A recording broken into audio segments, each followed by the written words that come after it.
Good afternoon. Welcome to this Community Development Block Grant Commission meeting for August 13th, 2008. Roll call, please. Committee members Avedisian, Yes. Garibian, Present. Gazarian. Yes. Chair Ramirez is absent. Chair Pro Tem Armenian. Present.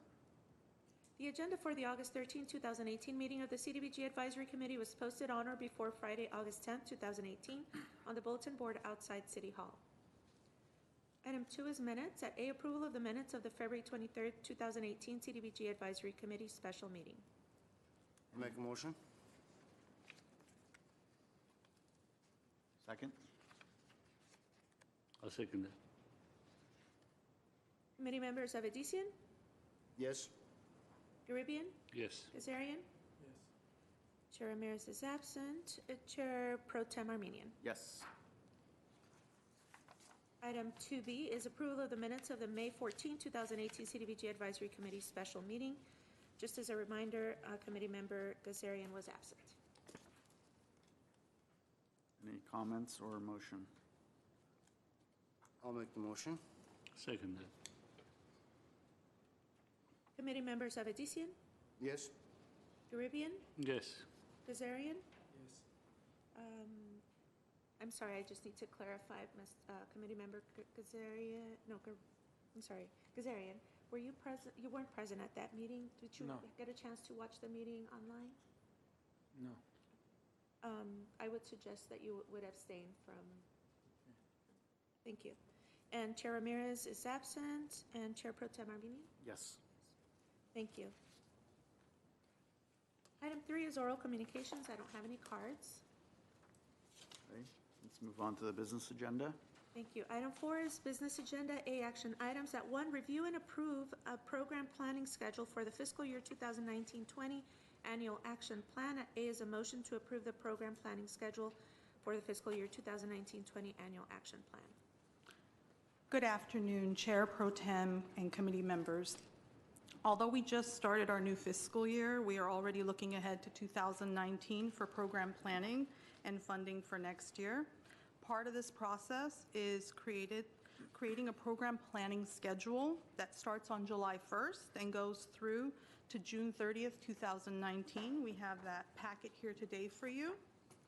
If you'd like to follow along, we have, of course, the activity includes today's meeting.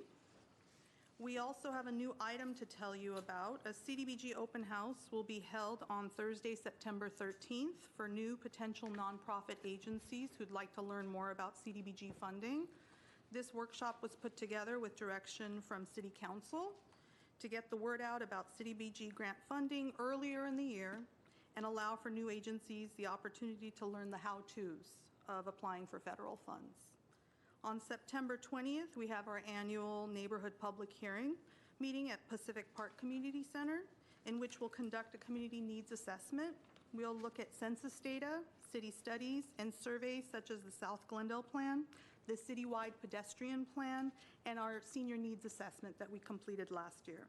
Sure. And did you say September 20th? That will be on September 20th at 7 p.m. in the evening. Okay, because that wasn't in this document, our version of it at least.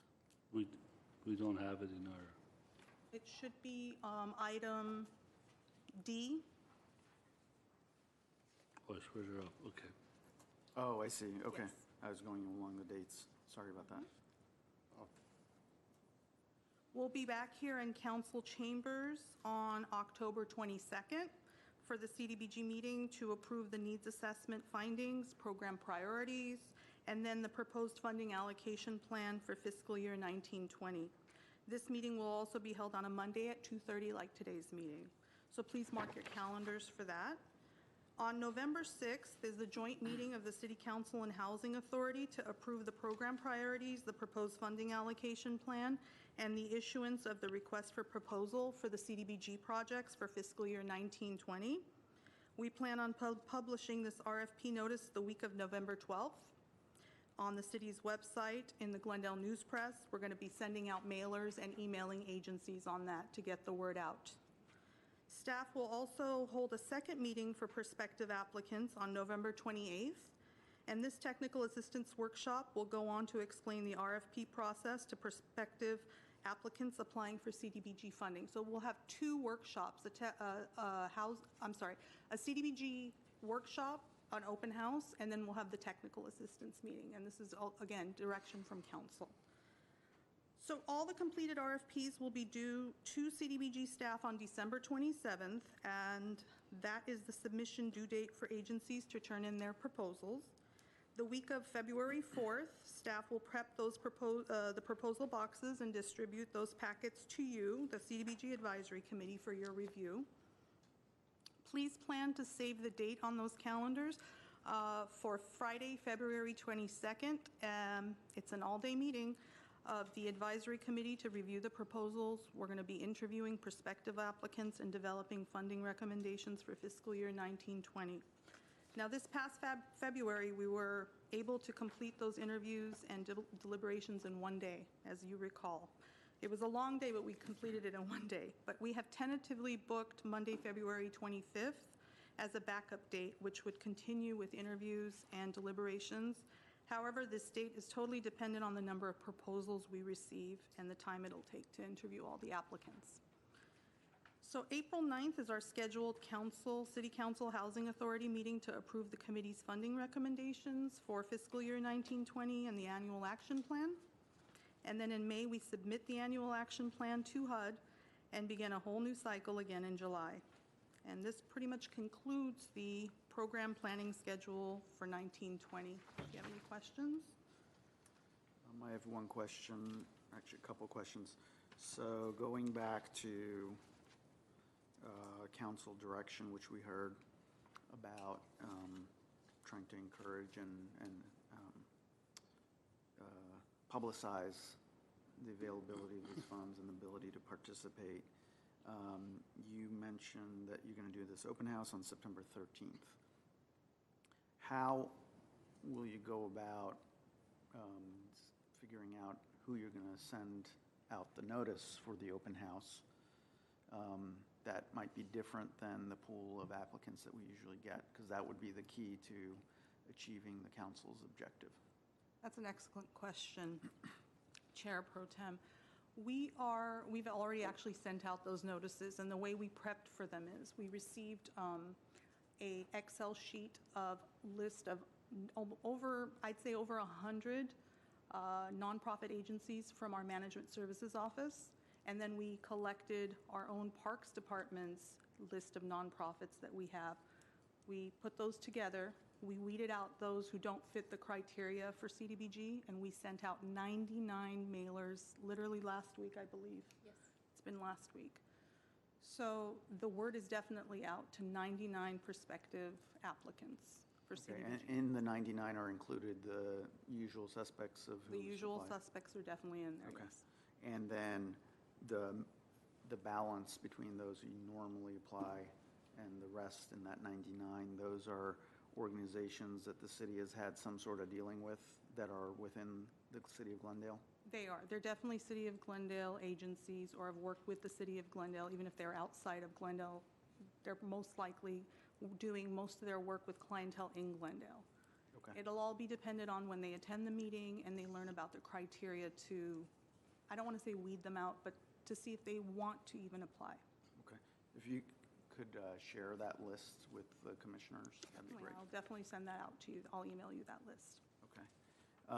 And then along the same lines, in terms of trying to provide opportunities to new organizations that might be new to this, if I'm reading this correctly, the technical assistance and basically 2 workshops in November would be another place where they could get more information prior to the deadline. Okay. Just to add, Chair Pro Tem, we also have the flyer going out in our leisure guide, and it's on our website as well. So if we missed any of the nonprofits, hopefully they'll see it. So we'll definitely share the list with you if you have anybody in mind that we may have not included. But it's also in our leisure guide, which is a mailer that we have, and also on our website. So, and the flyers will be at all the community centers. So anybody that uses our centers should be able to see the flyer, hopefully before then, to join us. Other questions? I know you say you got the Excel sheets and all that. How about going through the state of California registry? Just in case I ask few people, why didn't you say, no one told me not to have anyone left out. Can we balance how many? Maybe there's 1,000 of them. We have only 99, just numbers. Can we cross-reference with the state or registry, any nonprofits registered in Glendale, and there's a list so we can compare to our list, so we make sure we don't leave anyone out? We can definitely look into that and let you know how many there are. There are a lot of agencies that are sometimes, what's the word I'm looking for? I don't want to say defunct, but Sure. we can do I that just don't know to the see. percentage, meaning, I'm just guessing the 100, is it 10% of everybody or 90% of Well, everybody? I would say 99 that we have out there that we mailed out to they fit the criteria. That's who we mailed out Sure. to, but there were over 120 of them. Some of them are organizations that just they're not going to apply for CDBG funds, or they're not eligible for CDBG funds. Okay. For the sake of transparency, could you generally Like- describe what the criteria that you Well, for used? instance, legal women voters, they wouldn't be, because it's a voting, you're not allowed to have political. organization. Right. So that would be a good example. Not to single them out, but Right. that would be a good example. Just we want to make sure council is happy. Yes, most definitely. Okay. Any other questions on the calendar? Good. Okay. Do I have a motion to approve the program planning schedule? So move. Second? I'll say, Second. Okay. Thank you. Committee members Avedisian, Yes? Arabian, yes. Kazarian? Yes. Chair Ramirez is absent. Chair Pro Tem Armenian. Yes. Thank you. Next agenda item, please. Next on the agenda, 4A2, report regarding audit committee inquiry on ratios. At A is a motion providing feedback regarding the audit committee inquiry on ratios. Chair Pro Tem Armenian and committee members, for the past 7 years, the Innovation Performance and Audit Division has spent up to 160 hours of staff time completing the CDBG financial ratio calculation project each year. This is the ratio calculation we place in the CDBG Advisory Committee proposal packets in February as an additional tool to evaluate funding decisions. These ratio numbers are calculated from financial statements submitted by the nonprofit agencies who apply.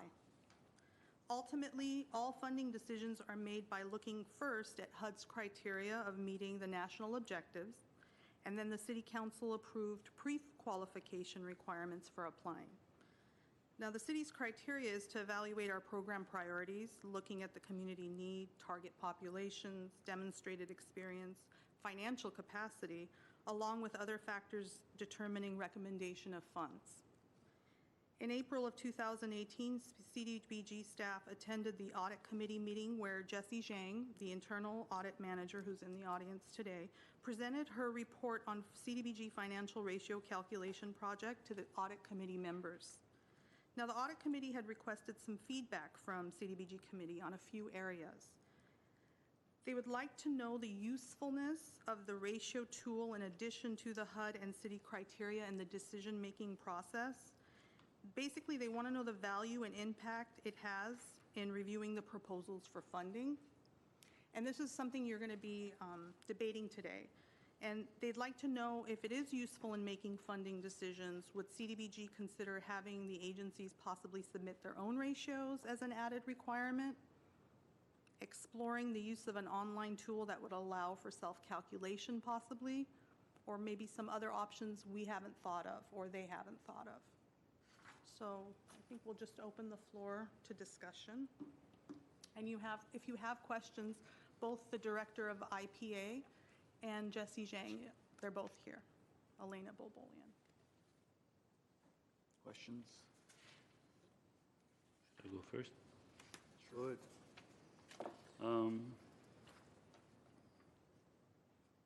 The 160 hours that we have, is that based on last year's or always, is that the average?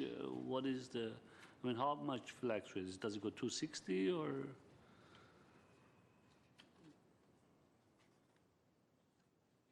No, Mr. Chair and committee members, my name is Jessie Zhang, Internal Audit Manager. The 160 hours that Maggie indicated in the report is up to, and this is, I believe, the highest for is this past year's actual number.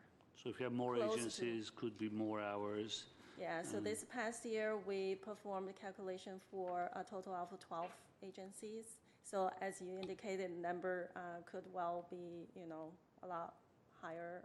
So then the hours will be, adjusted based on that. One other question, the 6 different ratios you guys calculate, is it like all 6 gets worked on one agency, or it's by stages, let's work this ratio, then we'll move on? Like you finish one ratio for everybody, then go to the second ratio, or you just do all at once with the reason I'm saying, because from the 6 ratios, 2 of them really sticks out for me versus all 6 that I would say, I wouldn't mind seeing those. But as far as the time, this 160 hours, 2 versus 6, how much difference are we looking at? That's what I'm trying to get at. I'm not sure I have the exact No, how I mean many roughly, yeah, hours. I think it all depends on how much notes we have to read to get that number. Sometimes the numbers is not always in the face of the financial statement. We have to read through the notes to make some adjustment. We, in terms of how exactly we compute them, we have, throughout this past 7 years, we developed this work program that we basically set up the spreadsheet and then plug in the numbers for each agencies. So, it's not necessarily one after another, or, it depends on the auditor working on it, whichever. We could be, all the easy numbers we get plugged in, and we go back and work for the more difficult ones, so. 2 of the ratios that I'm mainly concerned, that I mentioned, one is the debt ratio, which is, I think, one of the important factors. Yeah. We want to make sure they're not negative every year and just for their own utilities to leave lights on. So that is an important ratio. But yet that's an easy one to calculate also, which I see one of the options to have them to give us this ratio and for us just to validate it. I don't think it should be that complicated or takes too much time. Correct me later on with all this. You're correct. And the last one is reliance on source of income. I think that's also, not necessarily I would look at it as a ratio. I would look at it as in general, reliance on source of income. Like, this is the only source, the CDBG, or they have fundraisings, or they have any other source. I won't put that in a ratio format. That could be a different category on its own. But if it's something that, but both of these, I don't think it's something that they cannot give it to us themselves, because it's easy to calculate, I think. So that would be my recommendation. If we have to save time, and if I have to get rid of some versus all, my recommendation would be to these 2, if it doesn't take too much time of verifying their numbers, or don't even verify them because it's CPA already audited financials. I don't know that part of it. The staff would probably know what's the legal way to approaching that. But to me, after I did my research over the weekend, I thought about it, I went back and forth, and this is the only solution I could come up with, that it's not 100% out the window, yet some are there. And does it help me with my decision makings? Every information helps, obviously. Every little line helps to make the decision. But these 2, I think, is one of the important ones for me to stay. You might tell me, hey, 6 versus 2 is the same, then different story. But if it's going to save you time and also get the information, then. Just to comment or echo what you just said, I pretty much agree with everything you indicated.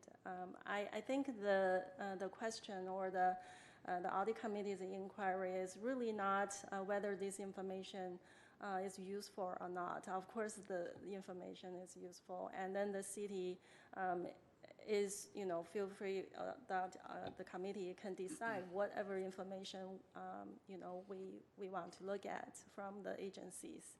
I think the issue here is who should provide that information and what's the most efficient way to gather those information. So, for internal audit, a little background on how internal audit come about our annual work plan, similar to your work plan. So each year we meet with each department and go over, risk. So we have a list of potential audit project that's about 140 projects currently on the list. So we review each project with the department, and we assign risk scores, and then to help us allocate our limited resources, because there's no way with 3 auditors and myself can possibly complete all that project. So I think that's probably why the audit committee members started to question how to best utilize the city resources. I think the question even go beyond if the city should have internal audit look at, gather this information, or even other city department staff, should the city staff resources be allocated to gather this information, or it should be the information that's submitted by the applicants. So if we ask themselves to give us the debt-to-income ratio, is it something we have to validate that, or we'll be okay by what they're giving us because it's audited already? Or you still have to spend time to validate it? You don't have to spend the time anymore? No, I think we will be just out of that process. Because it's audited from CPA. Yeah, it and will all be that. just a part of the requested information by Package. this committee. And then if we request the CPA firm who audited the financial statement, most likely, I think, will be the ones to prepare these information. It will be just as good as the financial document they provided to us in the first place. And also have to consider now that cost goes to them, goes to the agency now, that passes down to the CPA, probably going to charge them, but I don't think it should be a big number to affect that. Chair Pro Tem, Committee Member Garibian, I want to clarify one thing. If the agency is receiving or asking for under $25,000 in CDBG funding, it's actually an unaudited financial statement. So it's not audited unless it's over $25,000. I just want to make that clear. Okay, I'm done with the questions. Thank you. Thank you. So I have a few thoughts and questions.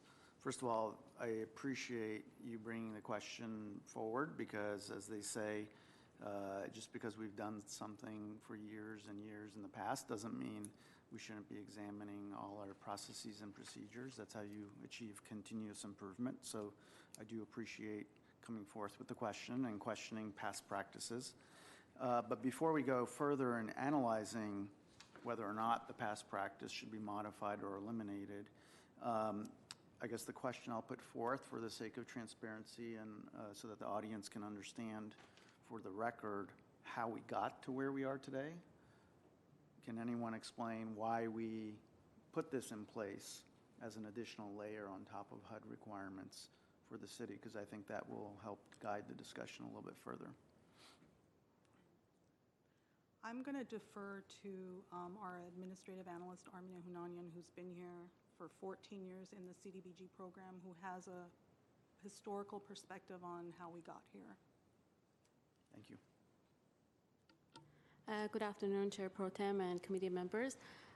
To my recollection, we had in 2008, 2009, we had some auditing issues and some agencies that we had concerns about. So we added the layer of this additional review to ensure the solvency of all of our agencies. So they have the capacity, should something happens, we will still be able to require them or have this our programs to be in place. Or for example, if it was a capital improvement project, we would want the buildings that we build or the renovations that we do, we had an additional insurance basically type of a thing that we have looked at their audits. Yes, they are in good standing and we are comfortable to move forward with the commission looking at these agencies and funding them. With that said, from there on, every year we have been able to have IPI give us this information and give us a summary of whether or not they're in good standing or whether or not there's any concerns.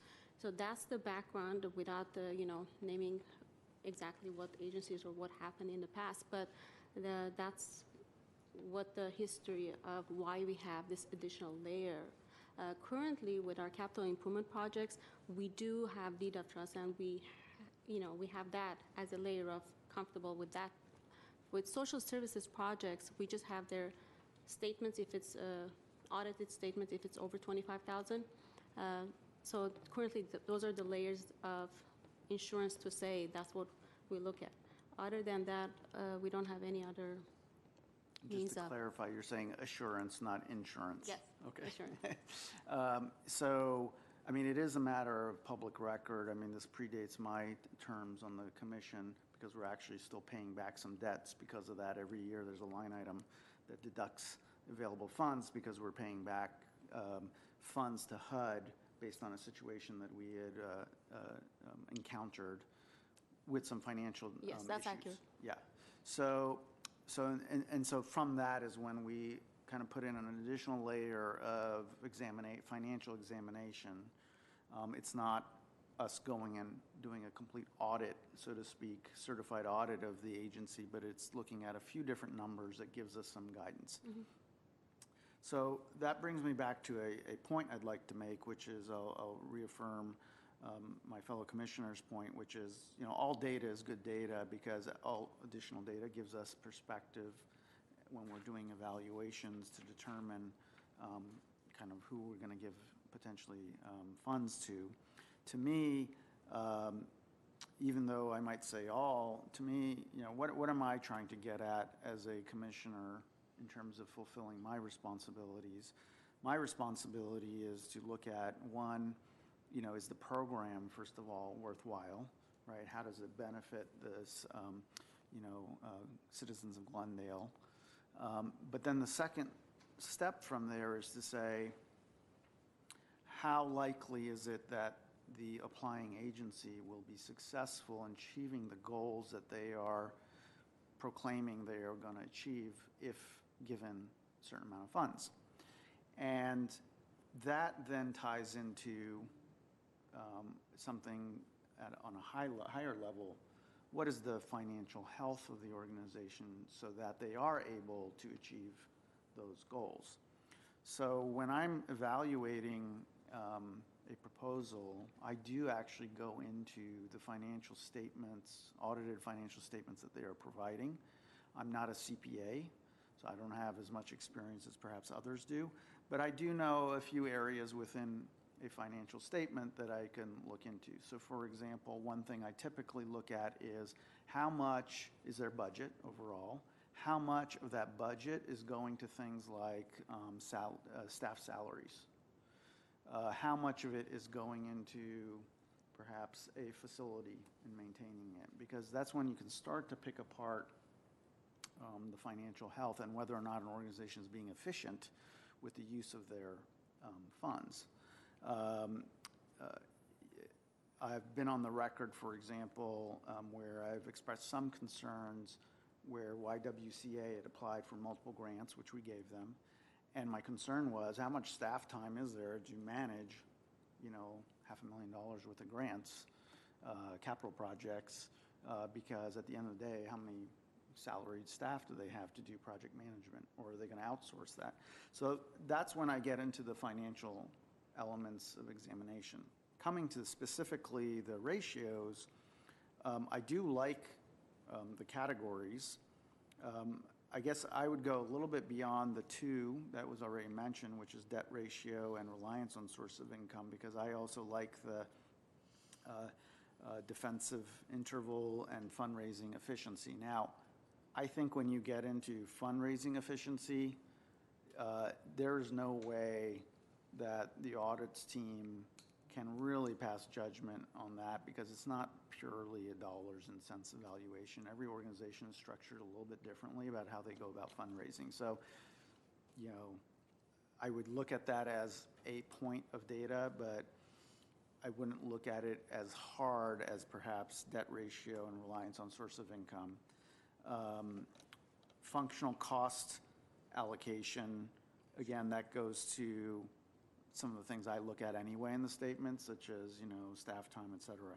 So I think you could sit here and prioritize, and the question, I think, for us to be able to vote on this today would have to go back to answering Commissioner Garibian's question, which is, you know, if we picked, let's say, 2 out of the 6 and said these 2 are core and critical to our evaluation, like in other words, we had to force rank out of the 6, say 2, is that going to result in savings, or is it really just incremental savings and we're not achieving that much by cutting it down? 2, I know subsequent to his ideas, it was put forth, well, maybe the agencies could self-report on those things. I think we'd still have to validate so that we're dealing with information that has been validated by a third-party source as opposed to the applying party who has an interest in showing certain data. You know, so you got to take the conflict of interest out of it. And, you know, every organization might calculate things a little bit differently, include some costs a little bit differently. So if we are going to have self-reporting happening in any of these areas, we got to make it crystal clear what's the source data that would go into that calculation for self-reporting, so that you don't have an apples and oranges situation. And then I still think you got to validate it if you're going to rely on it, you know, to any degree. So, you know, I like the idea of taking a fresh look at this, and if we can come to some conclusion that, hey, out of these 6, you know, these are the really core ones that factor into the decision-making, maybe that's a potential way to address this issue. But I think staff would have to tell us that whether or not that's a useful path to go down or not. Does that save, I don't know, 40 hours by only doing 2 of them versus 6 of them?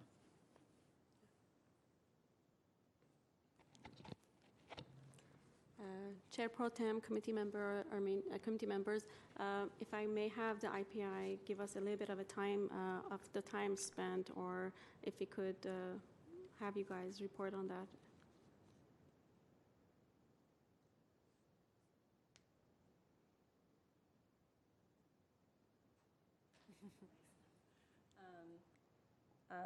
Mr. Chair and member of the committee, I think it's not easy for us to tell, you know, like a per ratio how much time we spend. We can average it, but I don't really think there's some how do I say, overhead. You know, I can calculate six ratios. I can calculate 10. Adding additional 4 may not, you know, like proportionally increase the time. By reducing it, it may not proportionally reduce the time. And just you know, to give you a little background on how we do the audit, we have to maintain work paper. So we, you know, that itself, the setup of the spreadsheets, and then it will be, you know, additional agency will be another tab. Additional ratio will be another, you know, row added to the bottom. But the overall review process, and that's where it takes time. So as I said earlier, you know, I think I need to clarify something because I feel like we may have this false sense of assurance. Because as we indicated in our report, or when we came here to do our presentation, we always, you know, clarify. We don't express any opinion on the health of the agency's financials, and we did not perform any review. So we basically take their number and do those calculations. So that's why, based on what we've been doing, we think it doesn't really make a difference if we have the agency provide that information. But if you want us to provide, validation assurance, that's a totally different type of projects. Just based on my, communication with audit shops who, do perform this kind of a financial review, and then do provide that kind of assurance. For one agency, it can take up to 600 hours to perform. Yeah, and I think that you make it clear every year that you're not providing a full, audit, so to speak, of everything. But,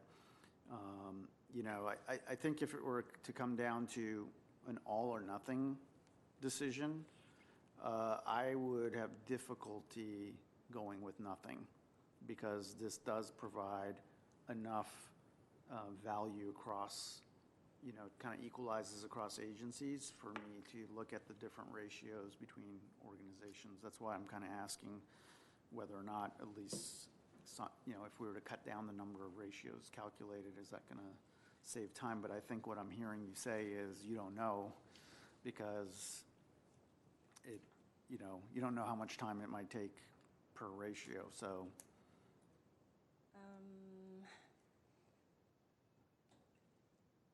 Or I just, basically, if you ask us to provide this ratio, and if we don't really review or validate, we just basically take their number or perform the calculation, and what's the difference between we do it or any other, or a computer doing it, So that's, I think, where we come from. And then the options we suggested, for example, even when we think about having the agency provide the information, it's not going to be free form. So we would recommend, or we would help, the committee members to design a form that they can plug in the number. So then when you receive that piece of information, it's in some sort of a consistent format, so it will be a lot easier for anybody to review that kind of information. For example, I think you asked the question at our last presentation, why, how do I rate why this number is good or bad? So we would recommend, if we were designed to a template, we would add a column saying, what's the rule of thumb, what's the, industry average number. And then have the agency, explain why your number is, is an outlier, basically, when compare. And then, as I mentioned over and over, using racial as a tool to, to analyze the financial health, it's only meaningful if you use it when you compare with others in the same industry, or you do your trend analysis. So that's why, we do at least 2 years, if not 3 years, trend analysis on their ratio.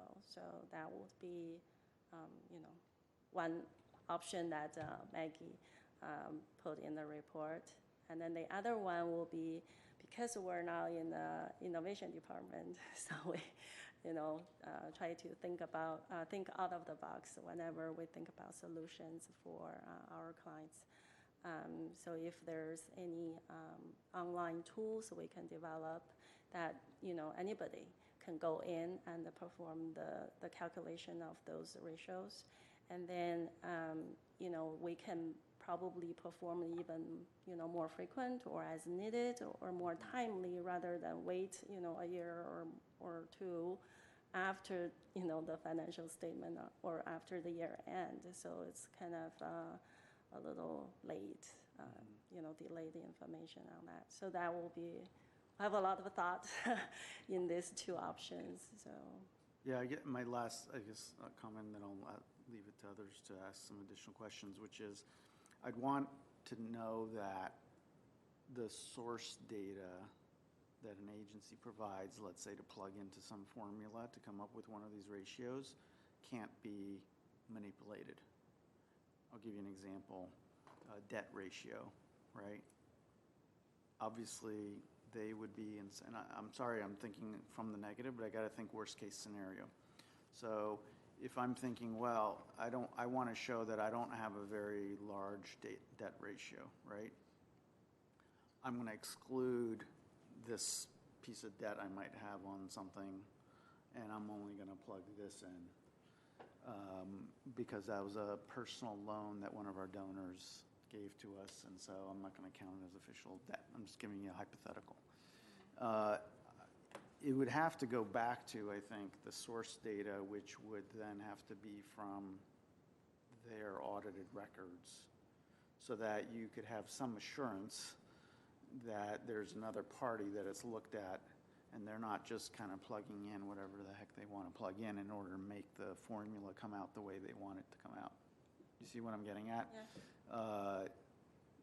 So if we came up with some uniform way where it's self-reporting through a formula that we're providing, then we'd have to go back and say, well, what are common sources of data that every audited financial audit by a accounting firm would be looking at, so that we at least know there's a certified, auditing firm, accounting firm that's put their name on it, and that's where the data is coming from, not I'm an executive director and I kind of put in whatever I want to put in so that it spits out what I want it to spit out.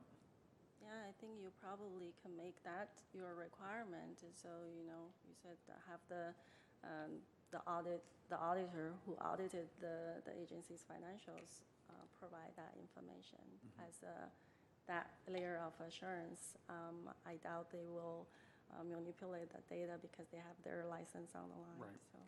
Other questions? Just to comment on that, the one thing that I do caution us with is that the fact that not all agencies are required to have audited financial statements. If they're applying for less than $25,000, they're not required. So just to keep that in mind, that if we do require them, then that's an additional thing on top of what HUD requirements are, because right now they're not required to. That's the only concern we have from that perspective. I think for last year, out of the 12, 11 of them submitted the audited financial statement and one with compilation. So. Always that See, that was exactly my question of if they're not audited financials or they're applying less than $25,000, correct? They're applying for less than $25,000, then they don't have to give us an audited financials, correct? Even though if they have it or not, but they're not required to supply us with that information, correct? HUD doesn't require it, Actually, the city of Glendale does not require it, so we could require it. so we could. We could, okay. But So it goes regardless- back to the point where these are all additional costs, and so if the applying agency starts to say this isn't worth it, because I got to go spend $5,000 on a financial audit, right? And I'm only going to get $15,000 out of this. Is it worth my time and effort?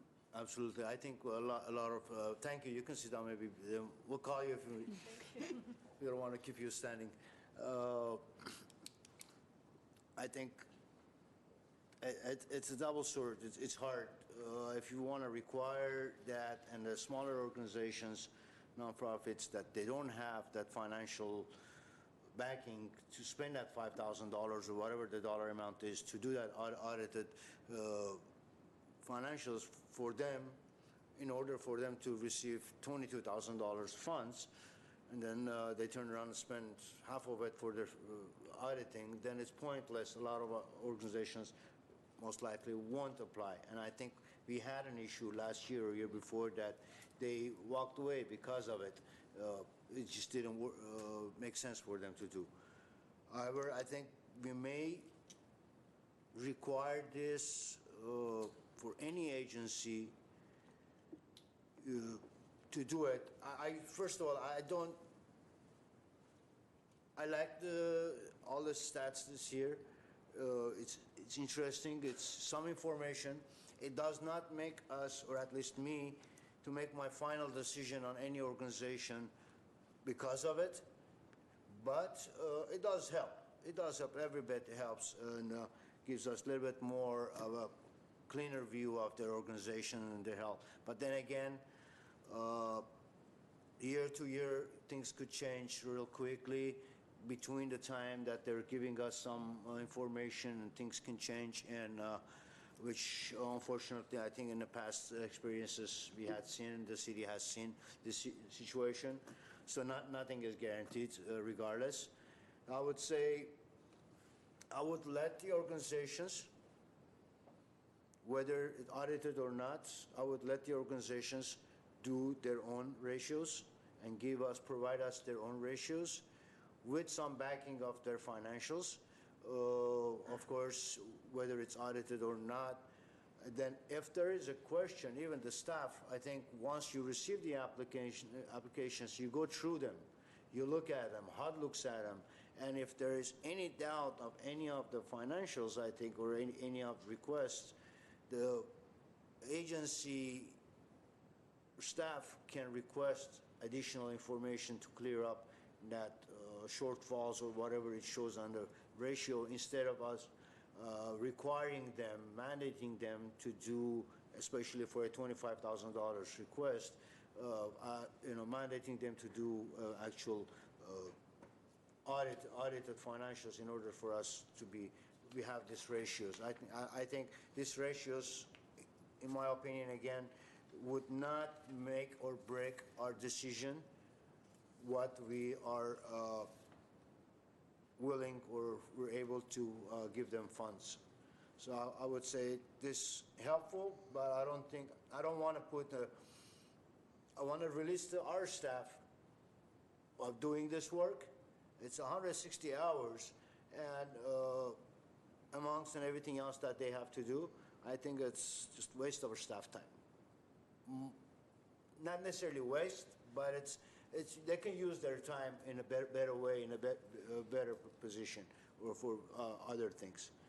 So I would say, if the committee agrees, let's just have all the organizations, as a city, let's request them, and whether it's audited or not, let them give us their ratios, and if the staff feels, or even us, when it comes to us, we feel that any organization's financials and the stats are not comfortable, it's not the same, or we don't feel last year's and this year's from experience that doesn't make sense much, then we can request them maybe more detailed background or whatever that may be. I think that would be my point.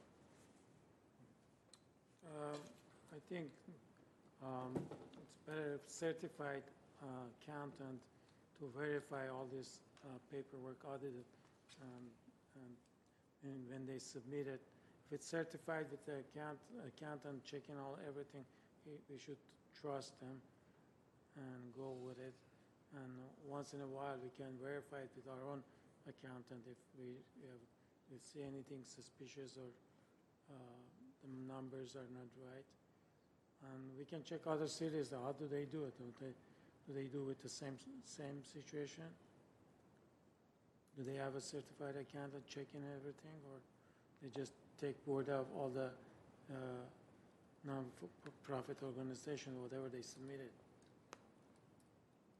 That's a good question. Do we have any benchmarking in terms of how other CDBGs do it? I'm actually writing that note down. As a matter of fact, we will go back and see if there is a benchmark study, or we'll do a benchmark study to see what our sister cities are doing to make sure that financial solvency is important. See if there's some method that they use that's effective. I mean, if we are going to go to self-reporting, I would like to see at least, so I think some of these ratios are a little bit more subjective than others.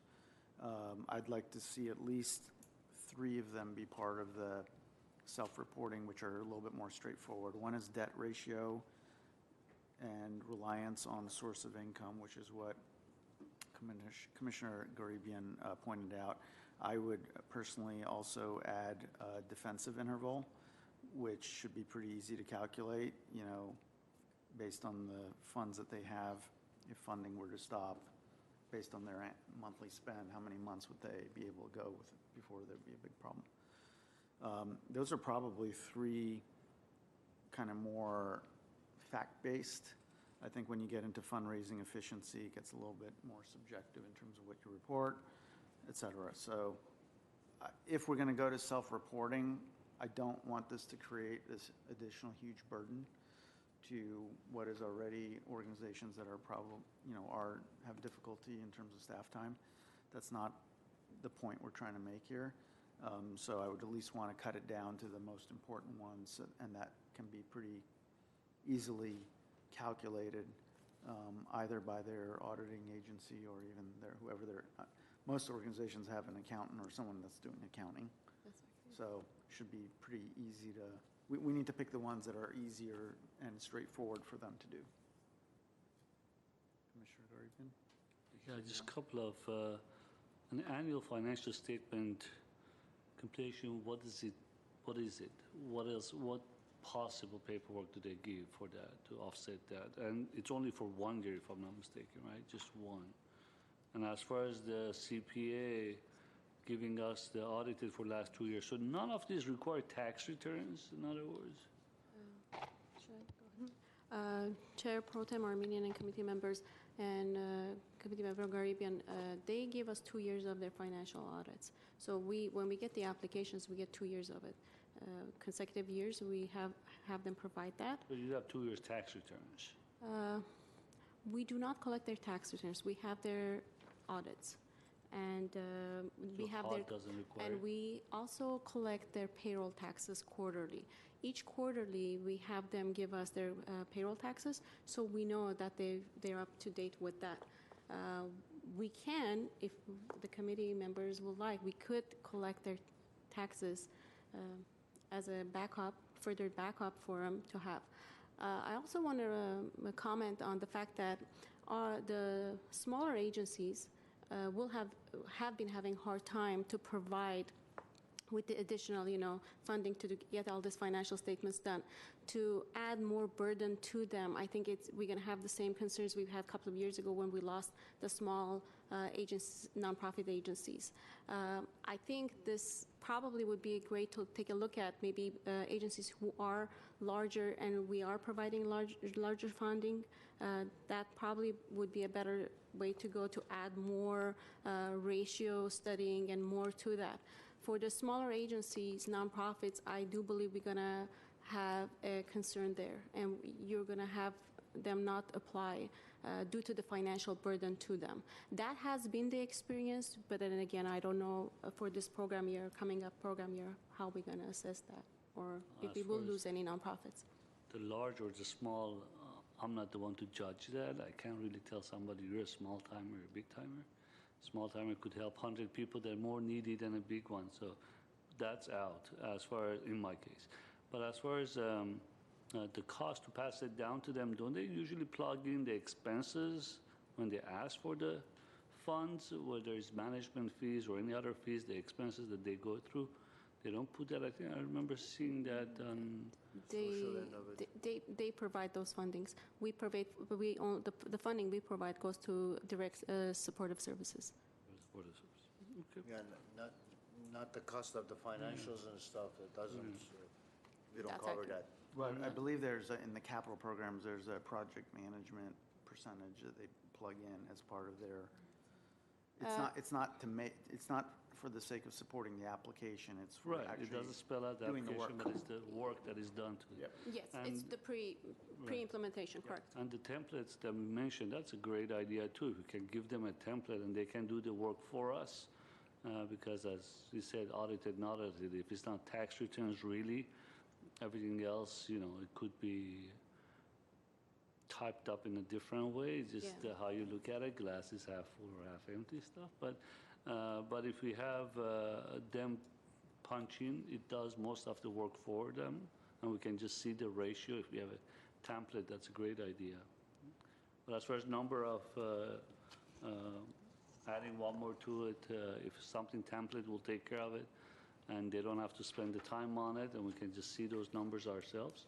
And obviously, we have their financials, so we can compare those numbers ourselves. It's just more work for us, I guess, but that's fine. 160 hours will take over. I'm okay with that. Deputy Director? Just to clarify, I wanted to make sure that we understood you correctly. So from what I've heard so far is that you'd like to see at least 3 of the ratios come back, and you don't necessarily care whether it's the agencies providing the information or internal audit or any other staff, the IPA department or any other staff within the city, is what... This is just my opinion. I'm, of course, a little bit more comforted when internal staff are doing it, not the reporting agency. But if we are weighing allocation of resources and it's a challenge for staff to do it, and we're going to ask the agencies to provide it as 3 data points that we would consider, I would want to narrow it down and simplify it for those that are the least subjective in terms of playing with numbers. The question will still be, how reliable is the self-reported numbers? And without someone double-checking the work, it's hard to tell that. But I think what you're also hearing from us is that none of us are sitting here passing judgments on a proposal purely based on looking at these ratios. They are right now 6 data points that we look at, allows us to compare across organizations, and if things are outliers, it allows you to ask some questions, or at least to trigger you to dig a little bit deeper to see if you can find out why there might be some discrepancies, and then ask some questions when the proposals are presented. So my personal opinion is, if we're going to go to agencies reporting, I would reduce it to those 3 that I mentioned: debt ratio, reliance on source of income, and defensive interval. Ask them to report it, and then we would just use it at face value, I guess. Because if I'm not mistaken, we don't audit their financials. We just take the data, put it in here, and this is the ratio. Correct. So instead of us doing it, let them do it.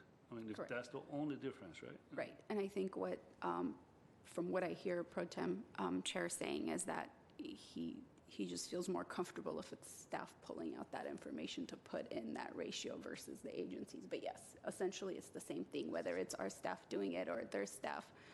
The only difference is if somebody's trying to be unethical, that they might plug in, for example, like on the debt ratio, if they want to show less, instead of putting $43,000 on their total liabilities, they might put $10,000. So I think from what I'm hearing from you is, how do we have assurance that they're not putting in the wrong number because they want to manipulate the ratio, is what he's saying. But just from staff's perspective, I think we just wanted to hear back from you, and if there is a majority agreement on that, is that you at least want to see the 3 ratios, and you prefer it being done by staff but are comfortable with it being done by the agencies. If that's what majority of the committee is saying, then we can, as staff, go back and talk to IPA and reprioritize and see whether it's something that, and we'll of course bring you back a report, but as long as there's that comfort level that you're okay if the agencies provide it, we'll work with IPA to come up with that template, if that's what the route that we end up going, where all the agencies will have the same templates to fill out to provide that data, and then we'll figure out internally how we verify that information is accurate. And we would like to invite up the Director of IPA, Elena Bolbolian, to speak. Good afternoon, Chair and committee members. So just touching on what Ms. Alexanian said, and also summarizing everything that we heard. So we will develop a tool that will allow staff to compare apples to apples. And so kind of like what Commission Member Armenian said, for the debt ratio one, we will exclude certain things so that as agencies are doing it, again, as close to as apples apples-to-apples comparison as possible. We'll develop the tool, we'll have the nonprofits submitted in a similar fashion so that by the time it gets back to you, if there are any items that are out of range, there will be an explanation provided by them, also reviewed by staff. Sound okay? And we will also do the benchmark study just of the Yep. sister cities. In case there's some ideas out there that we're not aware of that might be helpful here. And just to confirm, anyone applying for any dollar below 25,000, we would still include this information. Everyone, If Everyone. it's self-reporting. yeah, everyone. And it's something we can evaluate next year again, reevaluate if we need to leave it on or change it or add to it. So we have Most one of year most of the organizations, they've already applied, we have a background on them, we know them, most of them. Now, if there are any new ones that comes in the game, then it's a different story. Then we'll have to look at them a little bit closer, maybe,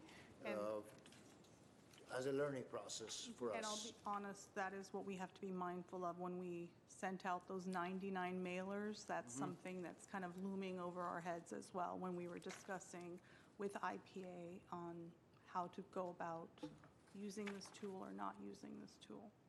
Okay. There might also be an opportunity during your workshop to preview it and see what sort of reaction you get. So if you have the tool ready, you could demo it and, see if anyone says it's going to cause them heartburn or, force them not to apply or. We'll have some So do time we for need a that. motion on this? Because that's what the agenda says, or we okay? I think we need a motion to come back in October. October? Do we need to come back in October? Motion to A come back. motion that would go back to the audit committee with feedback from the commission. Just, okay. If you guys agree with what we just summarized, somebody can make a motion and second it, and we'll take a vote. Okay, I'll make the motion, A second. as agreed. Committee members Avedisian, Yes? Arabian, Yes. Kazarian, Yes. Chair Ramirez is absent, Chair Pro Tem Armenian. Yes. Thank you, motion carries. Okay.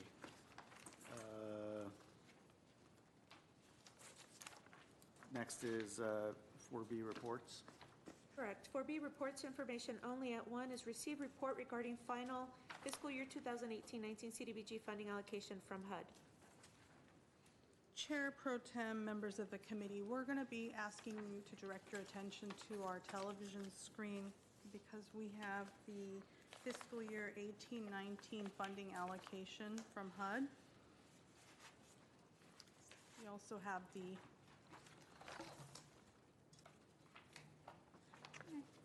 It's fine. We actually have the handout with the yellow Yes. header. So we went into the CDBG Advisory Committee meeting in February with an estimated $1.6 million in funding to recommend. And with a budget delay in Congress, HUD finally released its funding recommendation in May at 14% higher entitlement amount than anticipated, which brought the advisory committee back for a special May meeting to make additional recommendations. So the total amount allocated by HUD is $1,852,537, and we included the canceled Door of Hope project funding for $89,680, which brings the total funding allocation to $1.9 million. 20% of that entitlement funding goes to administration, which included the program management and maintenance and operation costs at $370,000. And then the CDBG Advisory Committee was able to recommend $277,880 to public social services agencies, in which all 8 agencies who applied received funding, and then 5 received additional funding with that May surprise.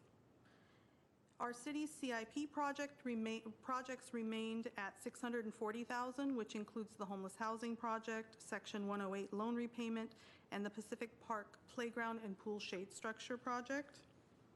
Our community agencies were funded at $653,833. We had 8 original proposals for capital improvement, with 7 being funded. And 4 out of those 7 proposals were funded 100% of the amount that they originally requested.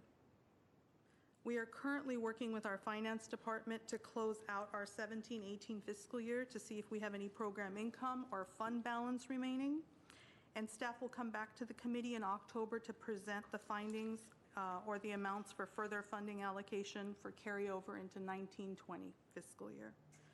On a personal note, it was my first funding cycle with the committee, and it was a whirlwind to have and make those additional recommendations, but it posed a good problem in having additional funds rather than to fall short. I know I speak on behalf of all our staff when I say thank you to the committee for coming back in late spring and making those final funding recommendations. It's much appreciated. That's pretty much the end of my report for 18-19. Any questions? Good year. Okay, next report, B2.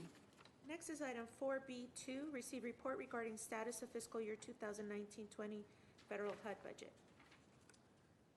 Chair Pro Tem Armenian and members of the committee, as we celebrate the CDBG funding amount for fiscal year 18, Congress is already working hard to pass the fiscal 2019 federal budget before the start of the federal fiscal year, which is October 1st. I'll basically give a short synopsis of where we stand in CDBG, well, where CDBG falls in the grand scheme of things. The White House continues to propose eliminating the CDBG program. This is mainly a declaration of what the administration would like to see. However, Congress has adopted a budget resolution which proposes CDBG entitlement at $3.3 billion for 2019. This is exactly the same amount, the omnibus money that we received in 2018, so it's still $3.3 billion as a proposal. On August 1st, this last week, the Senate passed a 4-bill minibus spending package that include funding for HUD. This bill passed with a vote of 92 to 6, which is a strong show of significant bipartisan support. The House Appropriations Committee approved the spending bill as well, and it's anticipated that the House will vote in September on the bill along the same lines as the Senate. So the Senate has already passed that $3.3 billion. House Appropriations wants $3.3 billion. It goes to the full House in September. And then if it continues on this trajectory, we're hopeful that the President will sign it before the fiscal year.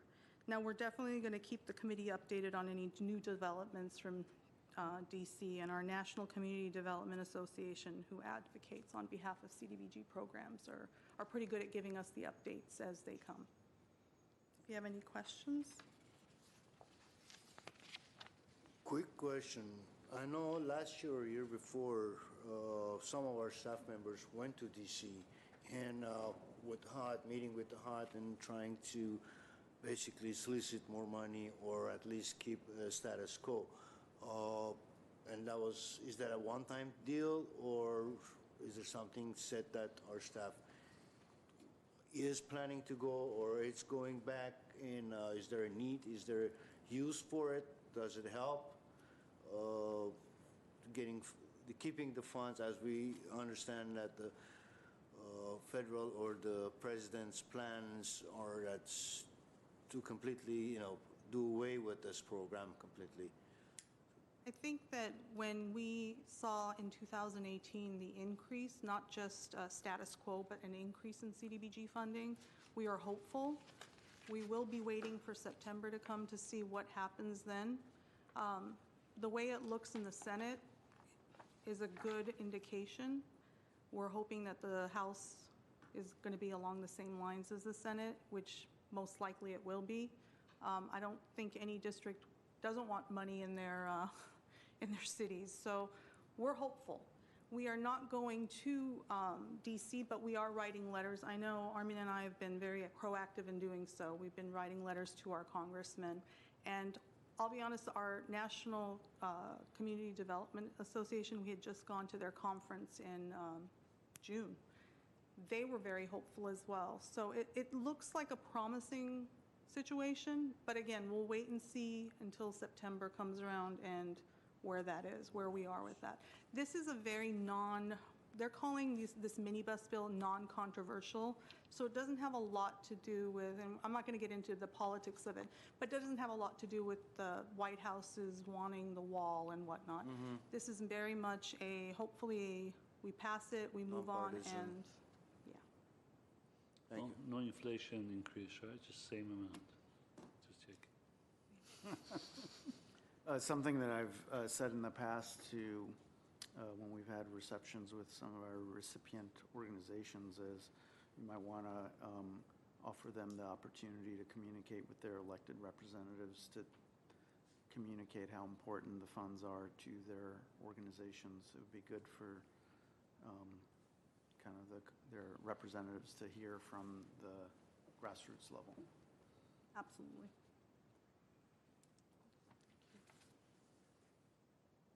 Okay. Next agenda item, B3. 4B3, receive report regarding status of fiscal year 2017-18 CDBG capital improvement projects. Chair Pro Tem Armenian and the committee, we want to give you a summary of the status of the 17-18 capital improvement projects. I'm going to go ahead and start with the city CIP project status, and then I'm going to turn it over to Armina Hunanyan, who's put together a PowerPoint presentation to detail the 17-18 CDBG community projects and their status. So I'll start with Pacific Park Playground and Pool Shade Structure Project and our Splash Pad project. They're currently in design phase with the project management team who are presently working with our legal department to review and approve the professional services agreement language and begin the next steps to break ground.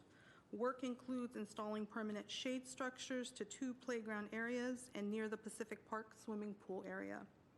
The splash pad project involves replacing the current splash pad area and increasing area size. Now, the current splash pad is over 14 years old, and once completed, will add additional amenities to the existing feature. Both the playground and pool shade structure and the splash pad project are slated to be completed in the fall of 2019. The Community Services and Parks Department and the Community Development and Housing Division are working to find a property that can be purchased to house formerly homeless clients in a permanent supportive housing facility. Staff is looking for a 10 to 15 unit apartment building with studios and 1-bedroom units that can be purchased or possibly rehabbed. This is our homeless housing project that we have been discussing over the years. CDBG funding has been earmarked in fiscal year 16-17 and 18-19 at $370,000 per fiscal year, for a total of $740,000, with the remaining funding that will be coming from home housing funds, tax credits, and private funding. Section 108 loan repayment. Although the Section 108 loan repayment to HUD is not technically a current CIP project, we have included it in this report because every year we set aside roughly $230,000 for the $2 million loan that was used to fund the Essentia Access Center and Emergency Shelter. Our final payment to HUD for this loan is scheduled for August of 2021. So I'm going to go ahead and pass the baton to Armina so she can give you a status on the 17-18 community CIP projects as well. Chair Pro Tem Armenian and committee members, for the fiscal year 2017-18, CDBG funded 3 community capital improvement projects, and 1 project, Adventist Health Glendale, was a continuing project from 2 fiscal years. The PowerPoint presentation includes some pictures of before and after construction projects. The first one is Adventist Health Glendale Leeville Senior Center project. Was a multi-year funding project which entailed an ADA ramp, handrails, stairways into the 2nd main floor of the senior center. The project entailed removal of the existing entry doors and installation of the 2 new ADA-compliant automatic doors. And those are the new automatic doors. And currently the center is being used for fitness, for exercising classes such as yoga, nutrition and supplemental seminars, health walk, and many more activities. Both projects were completed in March of 2018, and expenditure rate at this point is 100%. The next project, we have Home Amendment Glendale at their main campus. This is the 2nd floor renovation.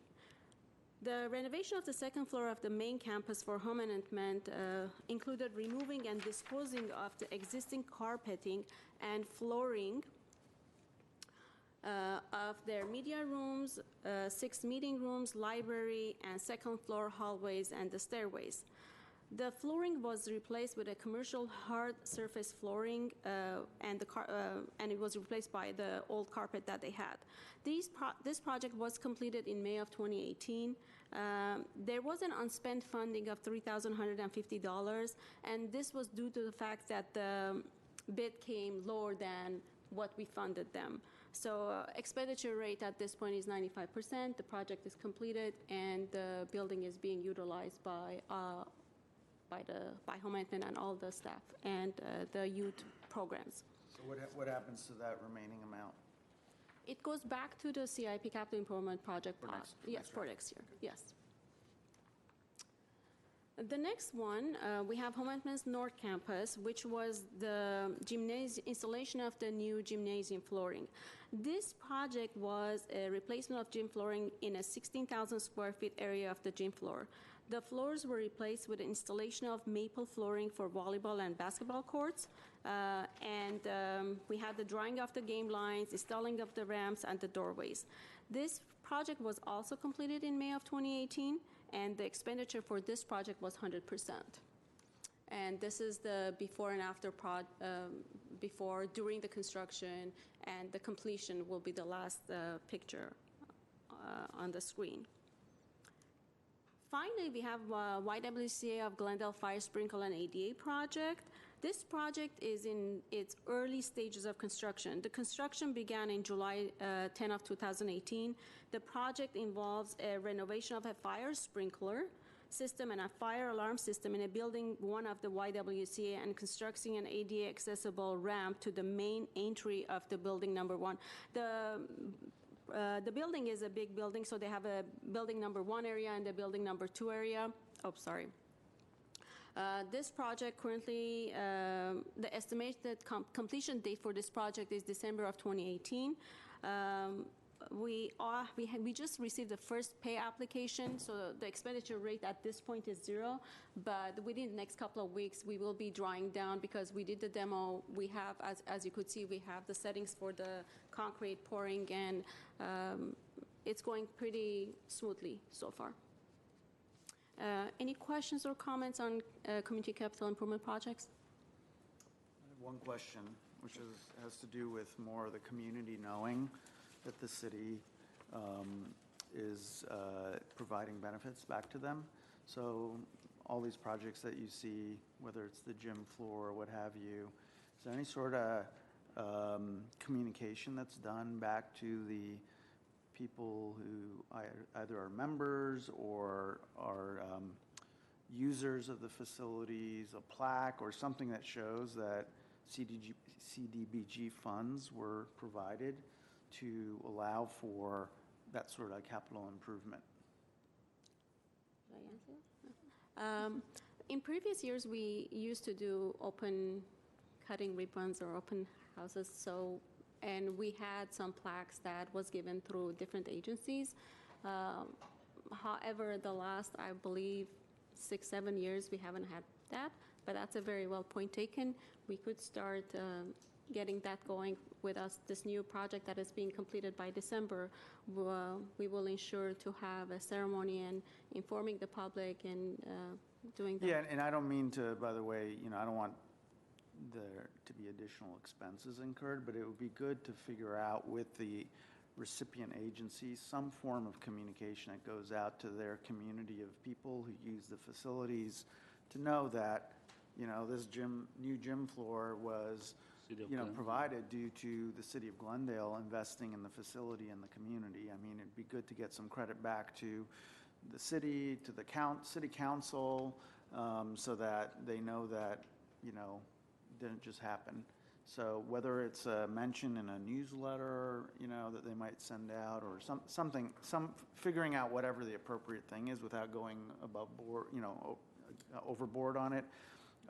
I don't want to dictate what that is, but I think something that shows recognition back so that there's communication happening with the community that benefits from those improvements.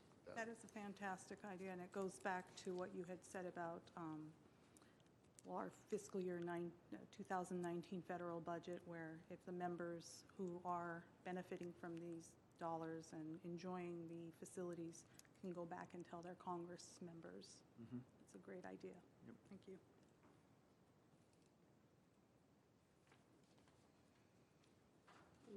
Any other questions, committee members, for the community capital improvement projects? No? No. Okay, next agenda item. Next item is 4B4, receive report regarding summary of performance for fiscal year 2017-18 CDBG social service programs. Chair Pro Tem, committee members, I will again introduce Armine Hunanian, who has a fantastic PowerPoint presentation highlighting all the wonderful things that the public social services programs are doing with CDBG dollars. In your folders, you have been provided with a handout of the year-end performance report as well.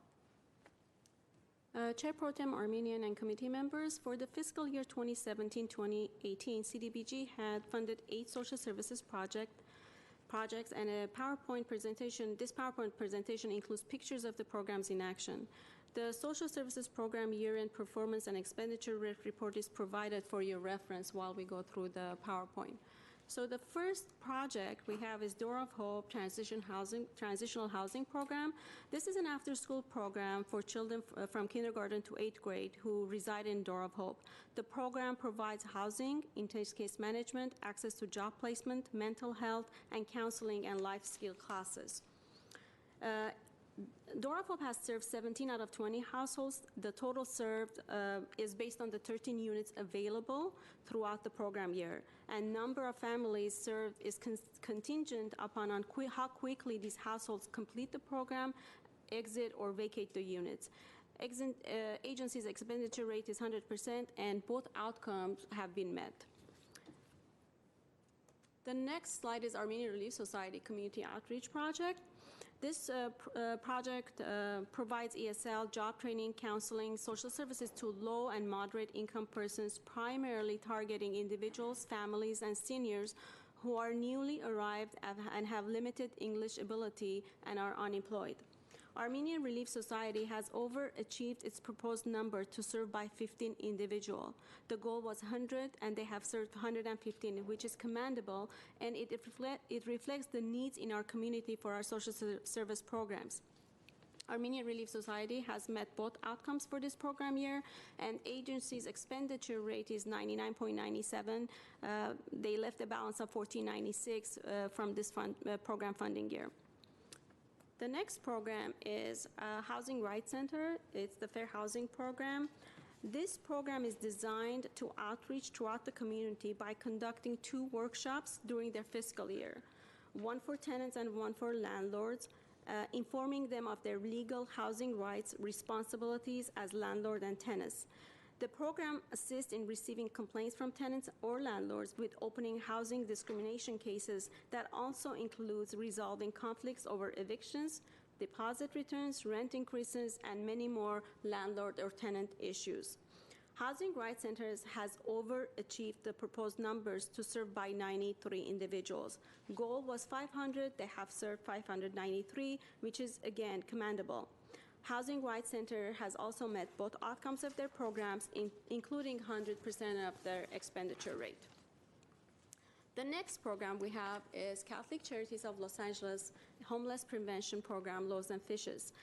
This is a program that provides intensive case management to individuals and families in imminent danger of becoming homeless, with the goal of keeping them from becoming homeless and preventing them from sliding back into homelessness.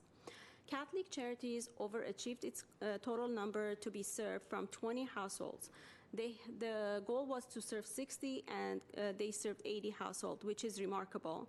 They have achieved both their outcomes, and their expenditure rate is 99.99%. They only left a minimum of 1 cent out of their budget. The next program is Essentia, which is the Homeless Outreach Case Management Program. This program is specifically targeted to respond to challenge of chronic homeless while fostering resources available to help move persons from streets into shelters to housing. They have done a tremendous job in reaching their goals. They have served 121, and their goal was 120. And the outcomes for this program has maintained they have maintained both their outcomes, and their expenditure rate again is 100%. The next program we had for social services is Glendale Youth Alliance. This program provides first-time employment and work skills for Glendale youth. Glendale Youth Alliance has met their goals by serving 46 out of 45 of goal, and they have met both of their outcomes, and with 100% expenditure rate. They do a tremendous job every year with their different programs and providing employment for our youth in Glendale. And our next project is Salvation Army's Glendale Zones projects. This is a project that basically provides elementary school children, and they have after-school programs. They come in and they do many variety of crafts, arts, homework, and they are provided different field trips, and they have achieved their outcomes as well as their expenditure rates. They did a wonderful job this year, and they're at 100%. Our next program is Committee for Armenian Students in Public School, CASPS. This is a counseling program for kindergarten to 6th grade students in our 3 different public schools located in Glendale Unified School Districts. CASPS has done a great job in coordinating services among these 3 schools, and the challenge for this program has been to provide documentation required for the CDBG programs. Families were hesitant to provide information to their, due to their legal status. So staff had communications with HUD regarding this concern, and we are working with CAS to only provide minimum information when encountering such families, such as just the students' names and the school address versus their own information. Due to lower enrollment rates, CAS has not been able to meet the proposed number of 75 for this program year, but based on the 58 individuals they served, both outcomes were met based on the 58. Their expenditure rate is at 99.76 with remaining balance of 90. This concludes our presentation. If you have any questions or comments. Just going off your last point with CASPs. So if an organization is proposing 75, such as CASPs has, and actual number is 58, but yet they've spent pretty much all the money, does that just mean that they are spending more time per individual student that they're counseling, and that's why the money's being used up? Their program, Chair Pro Tem Armenian, their program is based on sessions of therapy, and it's based on in 3 schools with 25 students in each school. So they did provide the sessions, and we had the therapist and the assistants in those sessions. However, in one of our schools, the enrollment was low. So even though the numbers were low, they still did provide the sessions, and they still had Which is what the cost is. Correct. So do we know why enrollment was low? Is it just because the need isn't there, or is it some other problem? We did follow up with CASPs, and we have followed up with HUD in regards to this. The issue is not the need is not there. The issue is the families are hesitant to provide their name, their address due to their legal status. So when we communicated that with HUD, hopefully this program year they will meet the numbers due to the fact that they will only need to put the student's name and the school address versus their own address, home address. It's just due to the fact that the families are not feeling comfortable to fill out our applicant information form, which requires their information, their home address, and their income. And we should add one extra layer to that. Those students whose families are not filling out those forms are still attending that session, but we can't count them because we don't have the applicant information form. So do we know that more people attended than the 58 shows, like more than 58 people To our knowledge, yes, we had more students attending or provided, the services were provided, but I don't have a concrete raw number of what that number was. But we do understand that this program year for 18-19, we are hopeful that they will meet the numbers because that criteria, the issue of that criteria has been resolved. So HUD has agreed to Correct. reduce reporting requirements? No. HUD is only allowing us to ensure for this program that if a family comes in and has an issue with providing their address, we could provide the student's name and we could provide the school address versus their address. Applicant information forms are mandatory for this program, and we cannot count any individual or families without that applicant information form. So we are still mandated, and we have to have our agencies fill out so we could put those numbers into our database. So the city would have all the information it needs, but you'd only have to report to HUD the name of the student and the school? It's just basically the numbers we do provide the numbers to HUD in our IDIS system.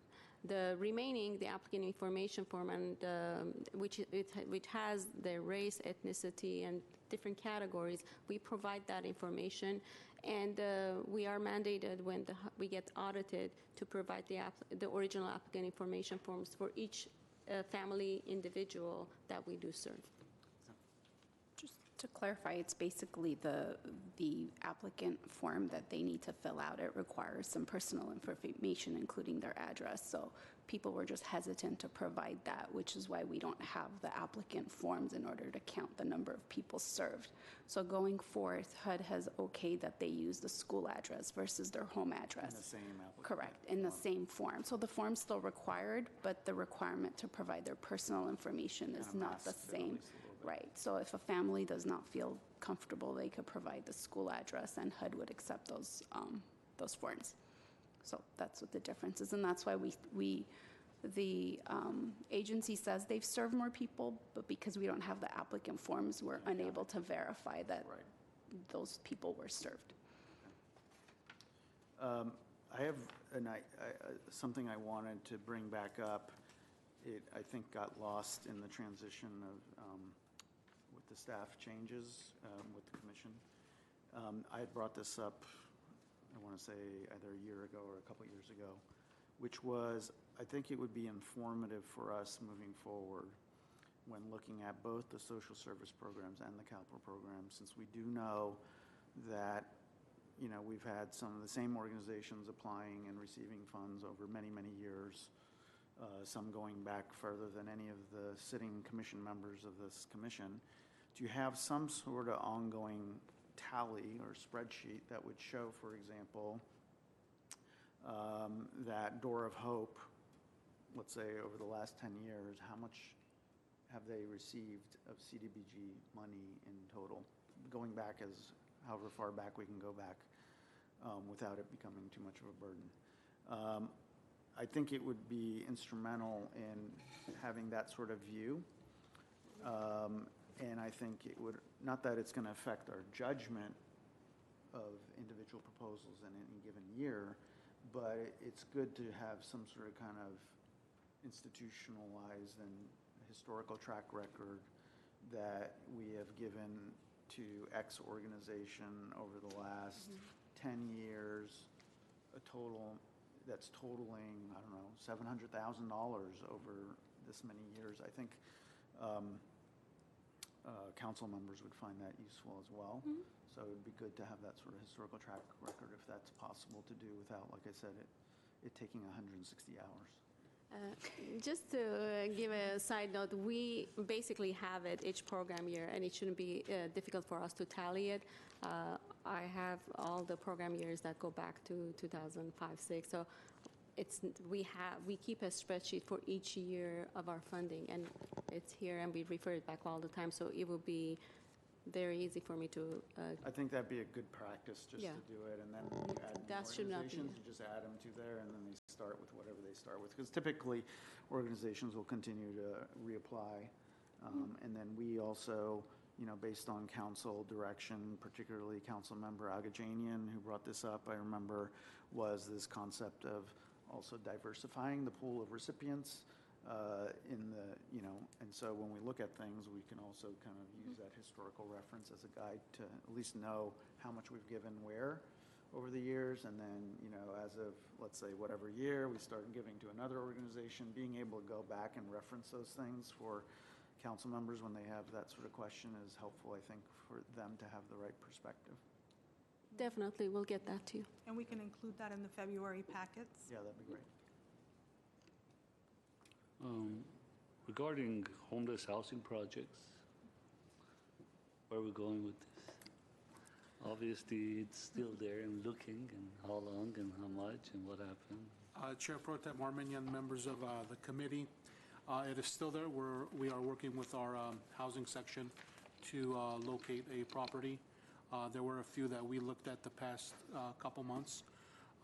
So we're in hopes that we can use the 740 leveraged by also home funds and Measure H funding through our LA County Homeless Services Authority. So we're actively looking, and if something comes up, we will take it to council for their approval, and we'll start the process. What is the total dollar amount you guys are looking right now? Between 2 to 2.5 million. I mean, real estate market now is really hot. We do look at some units, some buildings between 6 to 9 units for about 1.8, 1.9 million. But it wouldn't work out. We're looking for something a little bit larger, 1 bedroom, 1 bath, or studio, so we can house our single clients. How much effect would that particular building you guys find will affect the immediate neighborhood? We're also looking at that too. That we're looking at buildings closer to more commercial areas, not residential. Okay, thank you. Do we know how much, whether or not we're getting and how much we're getting of Measure H funding? We currently, direct allocation, we're one of 3 COCs that are getting direct allocation, is about $280,000. We are getting an additional $15,400 from HACOLA, which is the Housing Authority, LA County Housing Authority, for our Homeless Incentive Program. That money is used to purchase furniture and equipment for newly housed homeless clients in our Shelter Plus Care program. And then we also get an additional $100,000 from LA County Workforce Development and Aging for the RICE program. And that RICE program is a workforce program. We have 13 homeless clients that we would like to employ to work in our parks, to clean our parks, to learn the trade, and in the hopes that they will be interested in working for the city on an hourly basis. Last fiscal year, 17-18, we had 13 participants. 3 out of the 13 are currently working as city employees now as seasonal laborers, cleaning our parks, mowing our lawns, and working on our irrigation. Do we have any sort of sense of how much money is going into Measure H from City of Glendale versus what's coming out? $10 million. So we're putting in 10 million, getting 280 plus 100 plus 15 back. 400,000. Based on our homeless count, we're hoping to get more for 18-19, but those monies haven't been allocated yet. Just out of curiosity, this project is temporarily for them? Is it a term? How long they stay in the units? Is it short term, long term? Normally for the homeless that they go into that building. For this homeless housing project, what we're planning on doing is kind of transitional / permanent, but getting them off the streets, transitional, because right now HUD is doing away with transitional housing. It's permanent housing. So we're working on having some sort of transitional housing, get all their information, find themselves a unit for permanent housing so they can be part of our Shelter Plus Care. Because I've looked into purchasing motels, or would that work, or? We've looked into that now. We've also looked into that, but the rehab would cost a lot more money. Rehab, because that's what I say, if it's temporary or not, you could get away with it. It's but the if rehab. Part of the Measure H, we're getting about 100,000 in rapid rehousing, and part of that money is also good to, for motel vouchers. So once when we get those funds, we'll use about 50,000 of it for motel vouchers, just to get them in the motels until we find permanent housing. Buying a motel, converting it to resident won't work. It won't work. We looked into that. Thank you. Any other questions on the last report? No? I'll just make a comment to the staff. Again, thank you very much for your hard work, continuously giving us the right and the direct information, and in making our life easier, actually. And looking forward for the upcoming year. So we're in committee staff comments, by the way, agenda number 5. Arby jumped into it. I have a question and an issue that I want to bring up that either maybe you can answer now or you may have to research it a little bit more. So I know that sometime, and I think it's important for us to clarify this before we jump into the next funding cycle. So I know that sometimes applicants will engage in the services of a consultant to write up a grant application. What are the HUD rules in terms of how such services are compensated or paid for by the applicant? And specifically, my question has to do with the following. You could engage a grant writer, a fee, professional fee, to write a grant application. But for example, is it legal to write pay a fee and then pay a percentage of the amount that is allocated to that particular grant? So, let's say I pay a grant writer $1,000, and then I say I can pay you 5% of whatever amount ultimately comes. Is that legal? Is it ethical? What are the rules behind it? Because I think we need to provide that sort of guidance and clarity in case any of the applicants decide to use grant writers. This is something that I've seen happen. There are some agencies that specialize in grant writing, whether it's writing grants to acquire state funds, in this case HUD funds. What are the rules behind this is what my question is.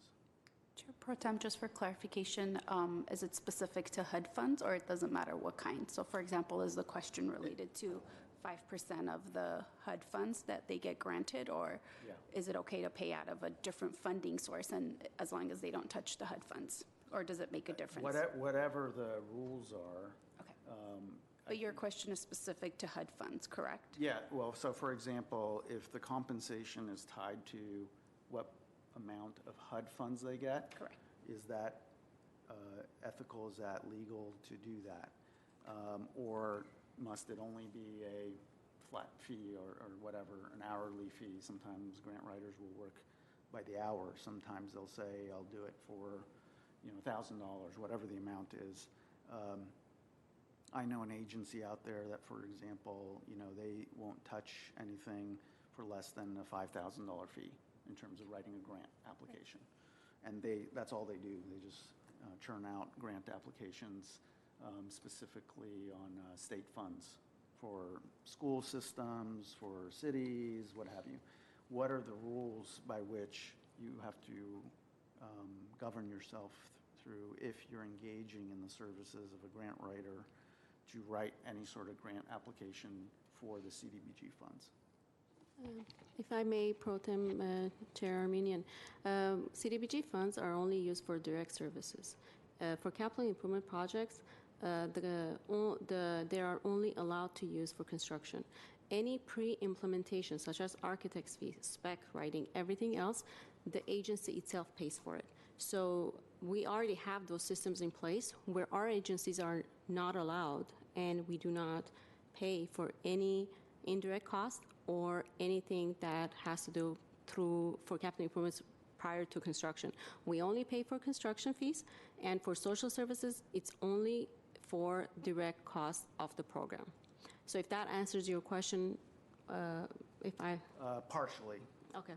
So that addresses the issue of whether or not any CDBG funds go into paying for, in this case, the grant writer. But can the applicant make contingent what they're paying to someone, albeit from another source of funds perhaps? Can they tie that to the amount granted by CDBG?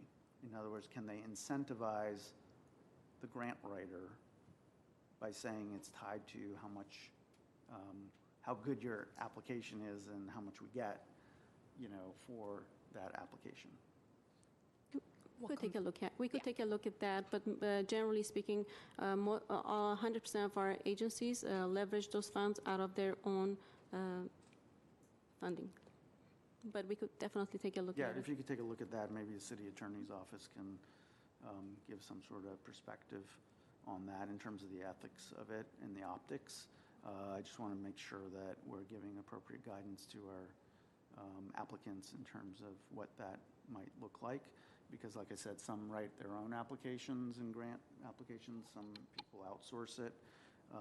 I think there's, to me at least, there's an optics issue at minimum, even if it's not coming out of CDBG funds, of whether or not you're incentivizing people based on how much an application is getting them versus a straightforward professional service fee. Because that kind of it starts to look a little bit like pay to play, which I want to make sure we're appropriately defended from, and have the appropriate, obviously I take your word for it, that we have the right checks and balances in terms of CDBG funds, and there being rules that HUD funds cannot be used for those sorts of services. That's an investment the applicant makes out of their own pocket. But then there's there's a gray area that I'm trying to get at. Definitely, we'll follow up on the HUD guidelines and see if there's any literature that defines any limitations or guidance on whether the funding paid to a grant writer can be directly tied to the funds received. Yep. Whether it's paid through HUD or not, it's besides the point. Yep, thank you. Any other committee staff or comments? Yeah, I just want to say thank you so much. We're starting the, of course, new year and looking forward. Hopefully we get more money, more the merrier, but we'll see how it goes. But thank you for everything. You guys do a great job. And I wanted to end by also reiterating our thanks for all this preparation and great work. And I also wanted to extend our best wishes to our fellow committee member, Ramirez, who is not feeling well today and that therefore could not be with us. We hope our speedy recovery and all the best. If I can, before we leave and for the day, I'd like to highlight a few of the flyers that are coming up for this fall. I know we've already discussed the CDBG Open House. It's on September 13th at 3 p.m. at Pacific Park Community Center. We want to get, okay. Of course, we want to have as many agencies that are considering applying for CDBG funding to come out and learn all about it. And then we have our CDBG community meeting for residents to attend, again at Pacific Park Community Center on Thursday, September 20th at 7 p.m. They're going to come in, give their feedback, and it's good for the neighbors to come talk about their concerns, their priorities, and we go off of what their comments are in our annual action plan. And then last but not least, in October, we have a fair housing workshop. This is geared towards landlords and property managers. We have 2 per year. This one is for landlords and property managers, and then we have one in the spring for renters. So we invite those types of people to come out, learn more about fair housing and what their rights are as landlords and property managers. And again, that's at Pacific Park Community Center on October 18th. And that's all we have. If you could provide us JPEG files of these, not PDFs, then we could share it on our social media as well. We'll send that out to you. Thank you. Other comments? I already made my comment, so ahead of time. That's it. We're adjourned. Thank you. Thank you.